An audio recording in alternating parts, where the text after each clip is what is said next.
Assalamualaikum warahmatullahi wabarakatuh. Kami dari kelompok 2 Gizi 3B.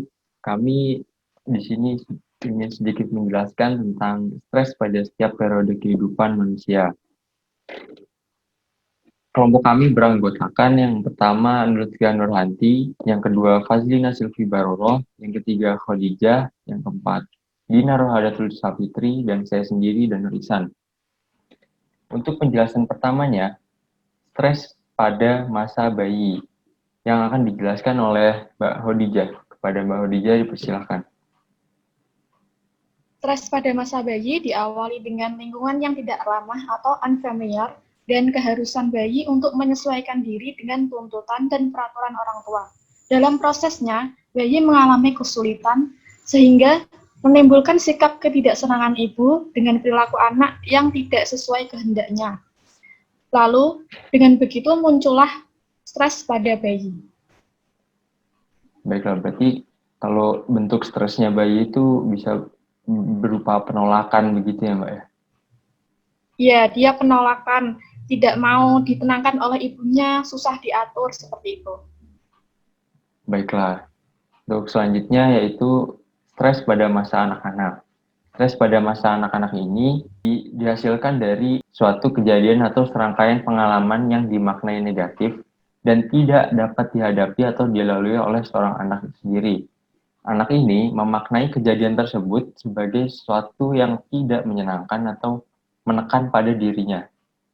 Jadi anak tersebut tidak dapat menghadapi dengan kekuatan yang ia miliki. Stres pada anak-anak biasanya bersumber dari keluarga, sekolah, dan teman mainnya. Nah, stres yang bersumber dari keluarga, ini contohnya seperti broken home, perubahan status keluarga. Nah, perubahan status keluarga di sini itu contohnya seperti dari yang serba berkecukupan menjadi serba kekurangan begitu. Kemudian stres yang bersumber pada sekolah. Contohnya di sini tuh seperti sikap guru yang kasar kepada muridnya, terus kurang berhasil dalam bidang akademis, tidak naik kelas, kesulitan dalam mengerjakan tugas-tugas sekolah, begitu. Kemudian yang bersumber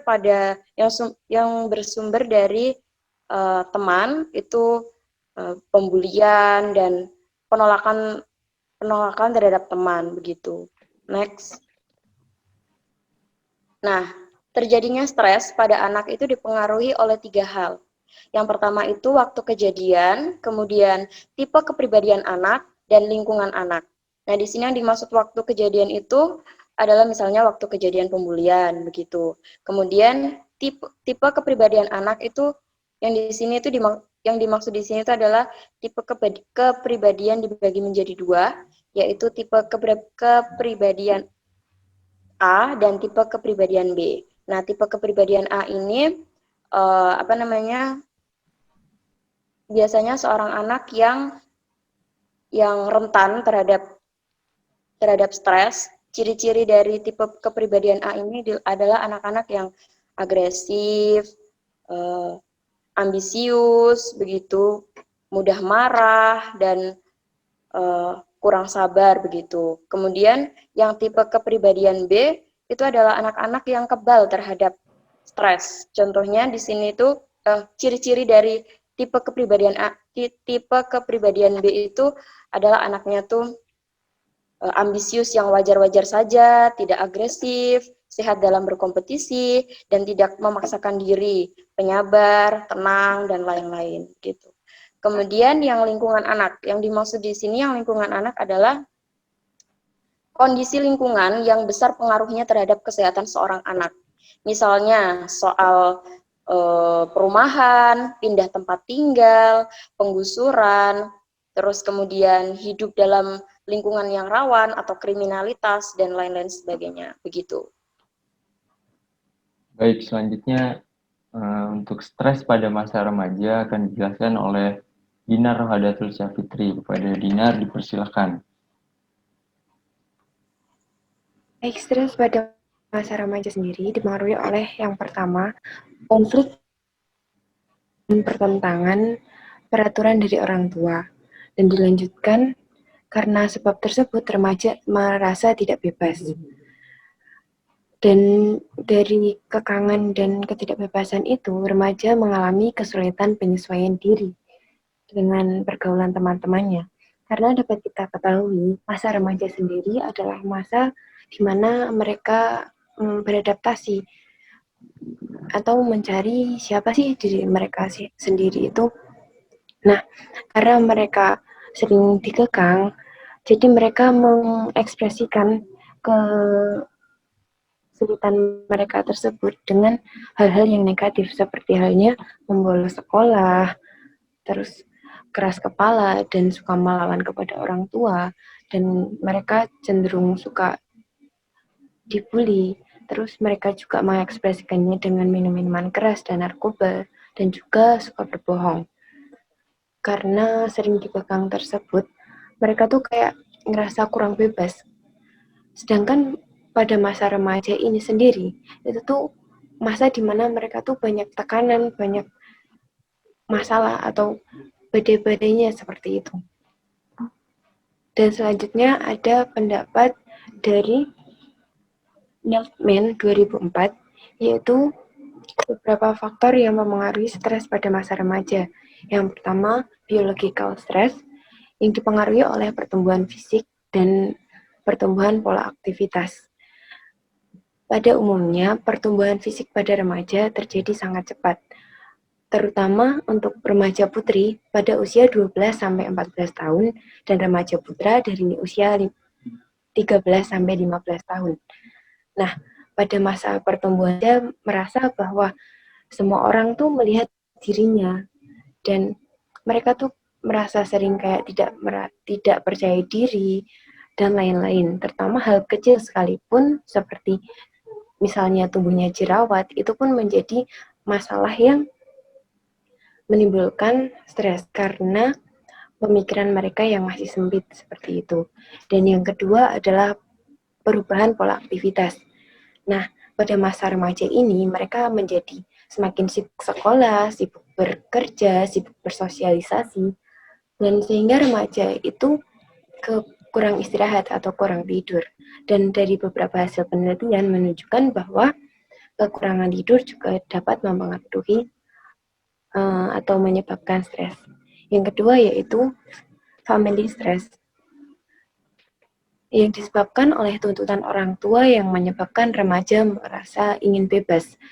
Tuntutan ini merupakan sumber utama yang membuat remaja stres pada masa ini. Karena remaja merasa bahwa mereka ingin mandiri atau bebas, tapi di pihak lain mereka juga ingin diperhatikan, seperti itu. Terus yang ketiga ada school stress. Yang mempengaruhi di sini adalah keinginan mendapat nilai tinggi, kebebasan dalam bidang olahraga, dan remaja selalu berusaha tidak mau gagal. Nah, keinginan untuk mendapat nilai tinggi itu sendiri biasanya berhubungan dengan tuntutan orang tua. Kayak dia sering dibanding-bandingkan seperti itu. Oh, nilai kamu kok segini ya? Terus kok nggak sama kayak dia lebih bagus. Nah, itu sebenarnya salah. Yang benar itu mereka harus dikasih tahu kalau itu salah, bukannya dibandingkan. Nah, keberhasilan di bidang olahraga juga seperti itu. Misalnya mereka sering dibully sama teman-temannya karena misal dia larinya kurang cepat nih, gara-gara dia gemuk lah, atau mereka kurang kuat nih gara-gara tubuh mereka kecil. Nah, seperti itu yang menyebabkan mereka tidak mau gagal dalam bidang olahraga. Yang keempat itu ada peer stress, di mana peer stress itu adalah stres pada kelompok teman sebaya. Contohnya seperti remaja yang tidak diterima oleh teman-temannya. Setelah itu remaja menjadi tertutup dan mempunyai harga diri yang rendah. Dan remaja melakukan hal-hal negatif agar dapat diterima oleh temannya. Misalnya dia ikut-ikutan merokok agar temannya tuh mau menerima biar sama gitu. Selanjutnya ada social stress, di mana social stress itu contohnya seperti remaja tidak memiliki kedudukan di pergaulan orang dewasa dan muncul pemikiran datangnya masalah besar di masa depan. Selanjutnya ada stres pada masa dewasa. faktor stres pada masa dewasa itu ada faktor ekonomi, di mana faktor ekonomi itu ada dana pensiun. Setelah itu, tingkat ekonomi keluarga yang rendah. Dari faktor pekerjaan seperti PHK atau pemutusan hubungan pekerjaan, kesulitan mencari pekerjaan, pengangguran, dan jenis pekerjaan yang tidak sesuai dengan minat kemampuan. Selanjutnya ada faktor dari keluarga, di mana faktor dari keluarga itu ada ketidakharmonisan keluarga, menopause, perlakuan orang tua yang keras. Baiklah, dari beberapa penjelasan di atas, saya dapat menyimpulkan bahwa stres di fase-fase kehidupan itu ada 4 fase. Yang pertama di masa bayi. Di masa bayi ini lebih ke susah diatur gitu. Bayinya jadinya memunculkan sebuah penolakan biasanya. Yang kedua pada fase anak-anak juga masih susah diatur. Bentuk penolakannya menjadi susah diatur karena pada kaidahnya ketika stres itu timbul karena keinginan tidak sesuai dengan kenyataan. Nah, pada masa remaja ini stres tuh muncul menjadi lebih rumit lagi begitu karena tadi ada faktor biologi juga, pertumbuhan biologi dan banyak faktor lainnya. Nah, remaja ini juga di satu sisi ingin mempunyai kebebasan, tapi di satu sisi yang lain juga ingin diperhatikan, seperti ingin didengar begitu. Nah, selanjutnya ada di yang fase dewasa. Ada faktor ekonomi, faktor pekerjaan, faktor keluarga. Yang mana beban dari seseorang di masa yang dewasa ini kan, apalagi jika seorang laki-laki sudah lebih memikirkan kepada keluarganya, bagaimana keluarganya bisa hidup dengan aman dan nyaman begitu. Dari semua fase tersebut, kami dapat menyimpulkan bahwa keluarga menjadi faktor yang paling penting dalam mengatasi masalah stres di tiap-tiap fase kehidupan. Keluarga dianjurkan untuk bisa memahami stres pada masing-masing fase tersebut. Jadi bisa mengatasi stres pada tiap fase.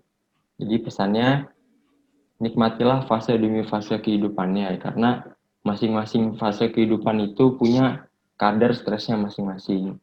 Jadi bersyukur untuk hari ini dan lakukan yang terbaik di setiap fase yang kita jalani. Terima kasih, mungkin itu yang bisa kami sampaikan, kurang dan lebih mohon maaf. Wabillahi taufiq wal hidayah. Wassalamualaikum warahmatullahi wabarakatuh.